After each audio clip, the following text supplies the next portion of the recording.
Hello दोस्तों, स्वागत है आप सभी का Shashank defence academy daily live mock test में। आज सभी के लिए हैप्पी गुड मॉर्निंग। दोस्तों, आज का मॉक टेस्ट है हमारा जबरदस्त मॉक टेस्ट है 20 मॉक टेस्ट नंबर 3 लाइट का, जिसके अंदर आप जो क्वेश्चन करने जा रहे हैं वो 451 से लेकर 475 तक कवर करेंगे आज के इन क्वेश्चनों को। क्वेश्चन स्टार्ट हो चुका है, आपकी स्क्रीन पर आ चुका है। साधारण सूक्ष्मदर्शी में यदि अंतिम प्रतिबिंब अनंत पर बने तो इसकी आवर्धन क्षमता होगी magnification power of simple microscope if final image to infinite. Finally infinite कहां बन रही है? इनफाइनाइट पे बन रही है। तो ये बेटा फॉर्मूला होता है मैग्निफिकेशन पावर का, एक होता है 1 + d/f। जब अंतिम इमेज जो बनती है वो कितने पर बन रही हो? 25 सेंटीमीटर पर। बच्चों कितने पर? 25 सेंटीमीटर पर। और यदि मैग्निफिकेशन पावर होता है कैपिटल D/f, जबकि इमेज बन रही हो बच्चों इनफाइनाइट पर। बच्चों कहां बन रही हो? इनफाइनाइट पर। ये बहुत ही जबरदस्त पॉइंट है, इसको ध्यान रखिएगा। देन नाउ आंसर D/f, और D इज ए 25। D क्या होता है? 25 होता है, 25/f। तो D को हम लिख देते हैं 25 centimetre. Then answer A. Question number 452, प्रकाश की दो कला संबद्ध स्रोत कहे जाते हैं यदि इनके द्वारा उत्पन्न तरंगों में समान होती है। यानी कि जो लाइट सोर्स हैं वो सेम सोर्स कहलाएंगे यदि इनमें वेवलेंथ समान रहे, बिल्कुल सही है। एम्पलीट्यूड समान रहे, गलत। नियत कालांतर एंड वेवलेंथ, ये सही है। सबसे ज्यादा बेस्ट इसमें सी है, यानी कांस्टेंट कांस्टेंट तो होना चाहिए फेस डिफरेंस। बेटा आवाज आ रही है? कांस्टेंट डिफरेंस होना चाहिए बेटा फेस डिफरेंस का, एंड वेवलेंथ, दोनों चीजें आनी चाहिए, तो आपके लिए यह कांस्टेंट होगा। याद रखें इस क्वेश्चन को। क्वेश्चन नंबर 453, दो तरंग दैर्ध्यों की इंटेंसिटी रेशियो दे रखा है 4:1। देन एम्पलीट्यूड रेशियो निकालना है। इंटेंसिटी रेशियो दे रखा है और एम्पलीट्यूड रेशियो निकालना है। आप जानते हैं I प्रोपोर्शनल टू होता है A²। तो अगर मेरे को A1 रेशियो A2 निकालना है तो मैं इसको ले दूंगा √I1 ratio √I2, then √I1 ratio I2। बच्चों अब मेरे को इंटेंसिटी दे रखी है 4:1, देन एम्पलीट्यूड आ जाएगा 2:1। ये सूत्र होता है, इससे हम निकाल सकते हैं 2:1। देन आंसर बंबई। इंटेंसिटी और एम्पलीट्यूड के बीच में एक रिलेशन होता है ये। अगला क्वेश्चन पर हम पहुंच रहे हैं बेटा। नेक्स्ट क्वेश्चन, जल में तैरना न्यूटन की गति के किस नियम के कारण संभव है? जल में कोई व्यक्ति कब तैर पाता है? एक्शन लगाएगा, तुरंत रिएक्शन मिलेगा, तभी तैर पाता है, Newton third law. Question number 455, ध्वनि तरंगें किसके कारण प्रतिध्वनि उत्पन्न करती हैं? यानी इको साउंड कब उत्पन्न होता है? ये होता है बेटा रिफ्लेक्शन से। किससे होता है? रिफ्लेक्शन से। अपवर्तन, परावर्तन से। किससे होता है? रिफ्लेक्शन से होता है बेटा। एंड रिफ्लेक्शन के साथ साथ इसकी डिस्टेंस भी याद रखना 16.6 मीटर। इको साउंड के लिए 16.6 मीटर की डिस्टेंस चाहिए। अगर कोई व्यक्ति यहां से इको साउंड कर रहा है, साउंड बोल रहा है, तो दीवार की जो डिस्टेंस होनी चाहिए, याद रख लेना, बहुत फिक्स क्वेश्चन है, ये डिस्टेंस होनी चाहिए 16.6 मीटर। बच्चों याद रखिएगा, इको साउंड के लिए वो साउंड जाएगी, रिफ्लेक्ट होकर सुनाई देगी। अगला क्वेश्चन 456, 1 डिग्री सेंटीग्रेड टेम्परेचर बढ़ाने से हवा में ध्वनि की चाल बढ़ जाती है। देखो बेटा, स्पीड ऑफ जो साउंड होता है टेम्परेचर के साथ में रोल निभाता है इस तरीके से।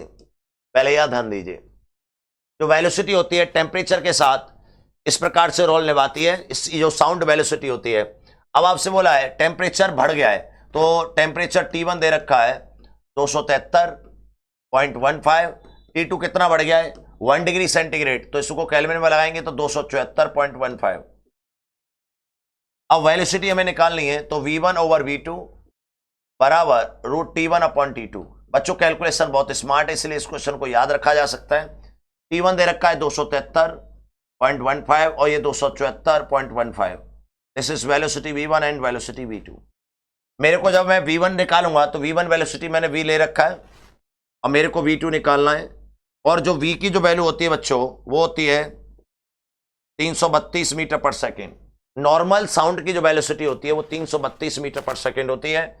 और ये कैलकुलेशन मैं करूंगा तो यार 273.15 और 274.15, इसकी मैं कैलकुलेशन करता हूं तो मेरे पास जो कैलकुलेशन निकल के आएगी वो एक्स्ट्रा निकल के आ जाती है 1 पॉइंट, यानी 0.16 मीटर पर सेकेंड। इसे आप याद कर लें। याद रखो बच्चों, क्योंकि ये यहीं से कैलकुलेशन निकल के आती है। V2 निकालना है, यहां से आपको V2 निकालना है और फिर उसके बाद V2 माइनस V1 जब आप करेंगे तो ये आ जाएगा 1.61 मीटर पर सेकेंड। कैलकुलेशन थोड़ी सी स्मार्ट है, बड़ी कैलकुलेशन है, तो बहुत अच्छा क्वेश्चन है। इस तरीके से आपको इस क्वेश्चन को समझना है। अगला क्वेश्चन बच्चों आता है 457। विनाशी व्यतिकरण डिस्ट्रक्टिव इंटरफ्रेंस के लिए पथांतर होता है, फेस डिफरेंस होता है। तो डिस्ट्रक्टिव जो होता है उसके लिए पथांतर होता है odd into pi by two. क्या होता है? ऑड मतलब odd into lambda by two, ये होता है बेटा, odd into lambda by two. और ऑड को हम क्या बोलते हैं? 2n+1 बोलते हैं। इवन को क्या बोलते हैं? 2n बोलते हैं। Then right answer is the दिल्ली, है ना, डिस्ट्रक्टिव के लिए। अगला क्वेश्चन बेटा आपके लिए आ रहा है, किसी रंग के तरंगदार्ढ्य के लिए दिशा तरंग की गति के, यानी किसी तरंग के तरंगाग्र की दिशा, तरंगाग्र होता है बेटा वेव क्रफ्ट बोला जाता है, वेव क्रफ्ट। और जो वेव है, वेव ऐसे जा रही है और तरंगाग्र हमेशा ऐसे रहते हैं। तो ये हमेशा क्या होते हैं? परपेंडिकुलर होते हैं, ध्यान रखिएगा। कोई भी वेव के जो वेव क्रफ्ट होते हैं वो हमेशा परपेंडिकुलर रहते हैं, तरंगाग्र हमेशा परपेंडिकुलर रहते हैं। Question number 459। 100 हर्ट्ज फ्रीक्वेंसी के प्रकाश की वेवलेंथ होगी। Find the wavelength of light if frequency is a 100 hertz. ये बहुत अच्छा क्वेश्चन है, इसको आप कर सकते हैं, बहुत ही सिंपल क्वेश्चन है। देखो व्यू बराबर होता है सी अपॉन लेमडा, तो यहां से हम लेमडा की वैल्यू निकाल सकते हैं सी अपॉन म्यू। तो सी की वैल्यू है 3 cross 10 to the power 8 and then 100 hertz, then this calculation 3 cross 10 to the power 6 metre. Then right answer 3 cross 10 to the power 6 metre. Very smart and important formula, ध्यान रखिएगा। This is formula relation between frequency and wavelength for light, not sound, ध्यान रखिएगा, ये light के लिए valid है। अगला question आता है फेस डिफरेंस, फेस डिफरेंस यानी delta phi and path difference delta X के बीच में रिलेशन होता है। बहुत बार आता है बेटा, बहुत ही अच्छा क्वेश्चन है, मोस्ट इंपोर्टेंट क्वेश्चन है, ये याद रखिएगा। डेल्टा फाई बराबर होता है 2 pi upon lambda into delta x. बच्चों याद रखिएगा, ये बहुत ही स्पेशल फॉर्मूला है। मैच कराइए, डेल्टा फाई बराबर 2 pi upon lambda into delta x, then कलकत्ता सी। बहुत बढ़िया क्वेश्चन है, इसको ध्यान रखना है। अगला, हाइगेंस के वेवलेंथ के सिद्धांत से निम्न में से किसकी व्याख्या नहीं की जा सकती? यानी जो वेव है वो बेटा याद रखिए, जितने भी प्रभाव है वो सब गलत हो जाते हैं, जितना भी प्रभाव है वो नहीं माने जाते। यानी हाइगेंस के तरंग सिद्धांत से निम्न में से किसकी व्याख्या नहीं की जा सकती? जितने भी प्रभाव हैं, जैसे हो गया बेटा, अब इसको रटने की कोशिश करोगे बहुत टाइम लगेगा, मैं आपको शॉर्ट ट्रिक बता देता हूं। क्रॉम्पटन प्रभाव, Raman effect, Crompton effect and light electric effect, ये तीन प्रकाश को क्या मानते हैं? पार्टिकल मानते हैं, अन्यथा सभी वेव मानते हैं। बहुत ही सिंपल है, तो ये पार्टिकल मानते हैं। हाइगेंस ने वेव माना था लेकिन इसने पार्टिकल है। 462, यंग के प्रयोग में पानी में ले जाकर प्रयोग किया जाए तो फ्रिंज चौड़ाई पर क्या प्रभाव पड़ेगा? यानी पानी के अंदर अगर हम जाएंगे तो फ्रिंज चौड़ाई, फ्रिंज डिप्थ जो होती है उस पर क्या प्रभाव पड़ेगा? यानी डब्ल्यू पर बेटा, डब्ल्यू होता है capital D lambda upon small D. बच्चों तो पानी के अंदर क्या प्रभाव पड़ेगा? एक बार इसको एक बात ध्यान से समझिए। तो कहीं भी रिफ्लेक्टिव इंडेक्स आ रहा है, कहीं भी रिफ्लेक्टिव इंडेक्स आ रहा है, capital D lambda upon small D, ये है आपकी फ्रिंज विड्थ जो होती है, ये इस तरीके से हाइगेंस का फ्रिंज विड्थ होता है, ये ऐसे स्मॉल डी, यहां से यहां तक की स्मॉल डी, ये कैपिटल डी, तो पर्दों के बीच में, और यहां पर इंटरफ्रेंस होता है, व्यतिकरण होता है। तो बच्चों यहां पे कहीं भी कोई भी प्रभाव नहीं पड़ रहा है, क्योंकि कहीं भी वेवलेंथ मतलब रिफ्लेक्टिव इंडेक्स यानी मीडियम का कोई कांस्टेंट नहीं आ रहा है। चाहे आप ये प्रैक्टिकल पानी में करें, हवा करें, जहां भी करना चाहते हैं, किसी भी मीडियम में कर सकते हैं, बिना मीडियम में तो बनेगा ही नहीं। अब आपके पास 460, एक्स किरणें को पार नहीं कर सकती। एक्स किरण किसको पार नहीं कर सकती? कभी भूल जाओ तो आप ध्यान रखिएगा, एक्सरा होता है मेडिकल में, मेडिकल में अगर हम जाने तो मेडिकल के अंदर एक्सरा होता है। क्या होता है? एक्सरा होता है। वो एक्सरे में हड्डियां जो क्या होती हैं, हड्डियां का फोटो आता है बच्चों, हड्डियों का फोटो आता है। हड्डियों का फोटो तभी आ सकता है जब वो हड्डियों से प्रकाश टकराकर वापस लौट के आ जाएगा। देन अस्थियां, अस्थि बोलते हैं लेकिन शुद्ध भाषा में हड्डी भी बोल दिया जाता है। अगर हम बात करें अगला 464, वायु से कांच में संक्रमित करने के लिए ब्रूस्टर कौन होगा? बेटा वायु से कांच में, डेंस मीडियम टू रोयर मीडियम में जाता है, बिल्कुल सही है। ब्रूस्टर कौन जो होता है वो होता है n बराबर 10 IP। बच्चों क्या होता है? n बराबर 10 IP। और ब्रूस्टर एंगल के लिए खासियत होती है dense medium to rare medium में जाता है, और डेंस मीडियम क्या हो जाएगा? Reflective index. Dense medium reflective index को अगर हम देखेंगे तो वायु से कांच में, तो कांच का जो रिफ्लेक्टिव इंडेक्स होता है वो होता है 3/2 और वायु का होता है 1, तो आ जाएगा 3/2। तो रिफ्लेक्टिव इंडेक्स की वैल्यू आ जाएगी 3/2 बराबर 10 IP बच्चों, और IP की जो वैल्यू आ जाएगी वो आ जाएगी 10 inverse 1.5। Then calculate answer, then now 10 inverse 1.5। ये ब्रूस्टर एंगल होता है। ब्रूस्टर एंगल वहां पढ़ाया जाता है जब पोलराइजेशन ऑफ लाइट पढ़ाया जाता है। लाइट के पोलराइजेशन होने के लिए जब light dense medium to rare medium में जाती है, तो डेंस मीडियम से रेयर मीडियम में जाने पर यदि यह एंगल ब्रूस्टर एंगल से अगर बड़ा हो जाए या ब्रूस्टर एंगल के बराबर हो जाए, तो रिफ्लेक्टिव होने वाला प्रकाश जो होता है, लाइट होती है, वो टोटली पोलर हो जाती है और रिफ्लेक्टिव होने वाली कुछ मात्रा में पोलर होती है। क्वेश्चन नंबर 465, जब साधारण प्रकाश पोलरॉइड से गुजरता है, पोलरॉइड मतलब जानते होंगे आप, जिसको पोलर करता है लाइट को, सिंपल प्रकाश, तो निर्मित प्रकाश की इंटेंसिटी पोलरॉइड पर आपतित प्रकाश की तीव्रता की होगी। कहने का मतलब है कि जब कोई भी नॉन पोलर लाइट है, बच्चों ये सिंपल क्वेश्चन पूछा गया है, समझा दे रहा हूं, ये नॉन पोलर लाइट है, जब किसी पोलरॉइड से बाहर निकलती है तो इसकी इंटेंसिटी पर क्या प्रभाव पड़ता है बच्चों? अगर इसकी इंटेंसिटी I0 है तो इसकी इंटेंसिटी I0/2 हो जाती है। बच्चों आपने देखा होगा मोबाइल में भी, आपने देखा होगा एक आई केयर ऑप्शन आता है। आई केयर ऑप्शन जैसे हम लगाते हैं तो एक ग्लास लग जाता है, ग्लास से वो पोलरॉइड हो जाता है लाइट, उसकी इंटेंसिटी जस्ट आधी हो जाती है।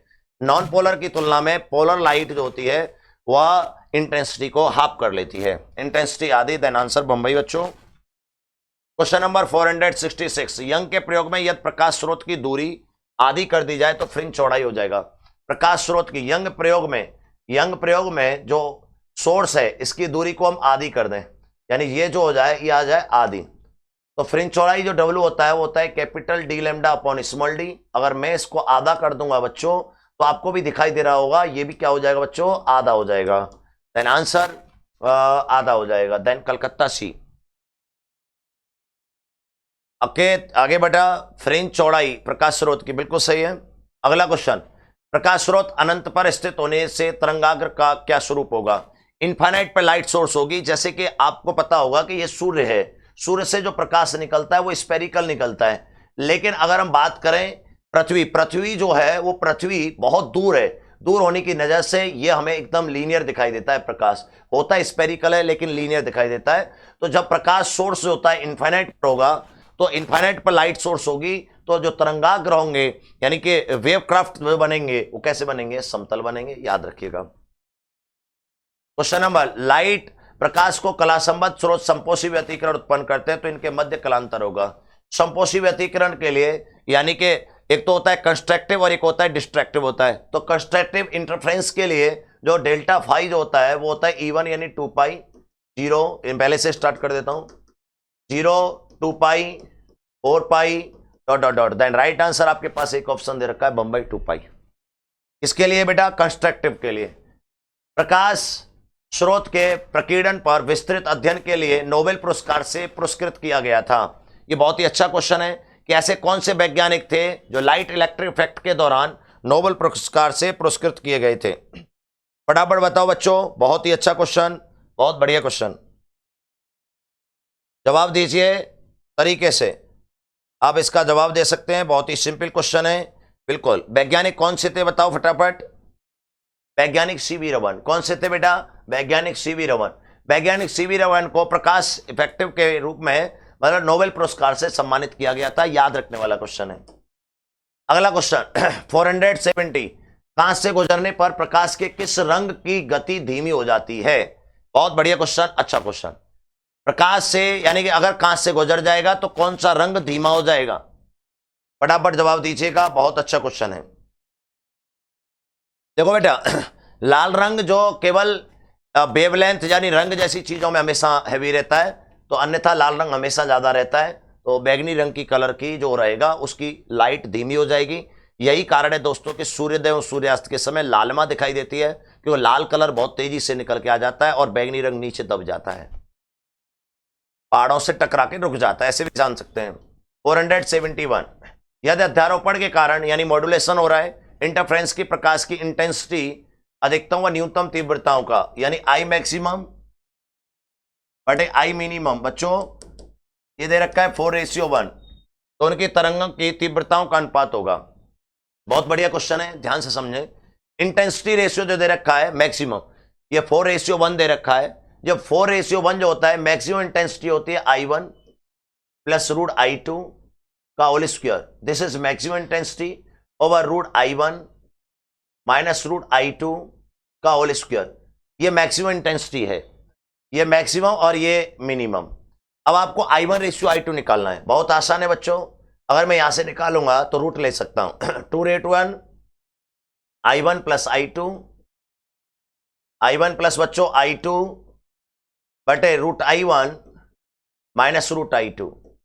बहुत अच्छे न्यूमेरिकल आते हैं इसके, तो इसलिए आप ध्यान से समझें।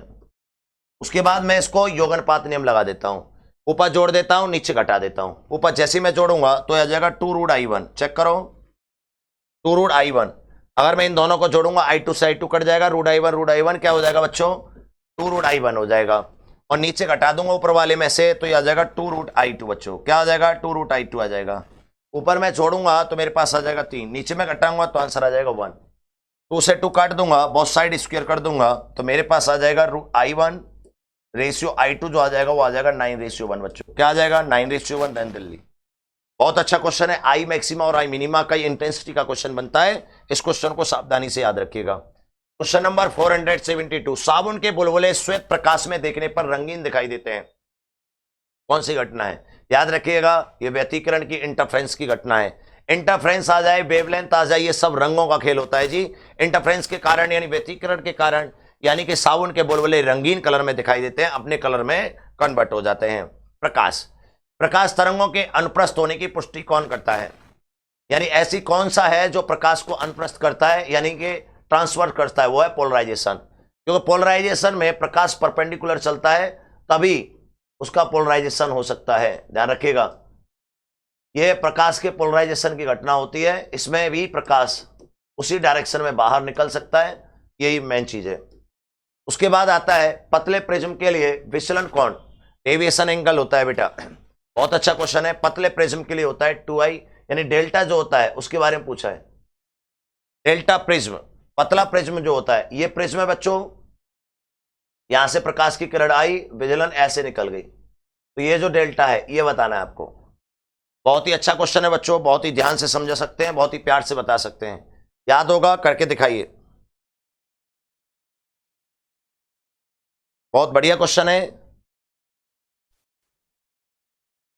पतले प्रिज्म के लिए। तो ये हमारे पास एक प्रिज्म दे रखा है, यहाँ पे प्रिज्म एंगल दे रखा है ए, जो डेविएशन होता है डेल्टा वो होता है n-1 × a। इसको याद रखिएगा, ये बहुत बढ़िया क्वेश्चन है। पतले प्रिज्म के लिए रिफ्लेक्टिव इंडेक्स n दे रखा है, लर्निंग क्वेश्चन है। और ये लास्ट क्वेश्चन आपकी स्क्रीन पर, प्राथमिक इंद्रधनुष का क्रम बताइए। जो रेनबो होता है उसका क्रम, यानी दो प्रकार के रेनबो होते हैं, एक तो होता है प्राइमरी और एक होता है सेकेंडरी। उसका क्रम बताना है बच्चों, उसका क्रम बताना है। प्राइमरी इंद्रधनुष का होता है लाल हरा बैगनी, और द्वितीयक का होता है बैगनी हरा लाल। ये प्राइमरी का होता है, ये फर्स्ट का होता है, और बैगनी हरा लाल ये सेकेंडरी का होता है। याद रखिएगा, ठीक है। अगर आप कभी भूल जाए प्राइमरी और सेकेंडरी का, तो याद रखिएगा प्राइमरी मतलब प्रथम बार बनाई गई गर्लफ्रेंड। क्या करना है, प्रथम बार बनाई गई गर्लफ्रेंड। तो सुन लीजिए, अगर आप सुनना चाहें तो आपके लिए बहुत गजब की शॉर्ट ट्रिक है। यानी याद ध्यान रखिएगा, सबसे पहले लाल करनी पड़ेगी, फिर हरी, फिर वो बैगनी खुद हो जाएगी। समझ में आया कि नहीं आया? तो पहला है तो सबसे पहले जो लाल करनी पड़ेगी लाल, फिर आप समझदार हैं, ठीक है। आज के लिए बस इतना ही, धन्यवाद।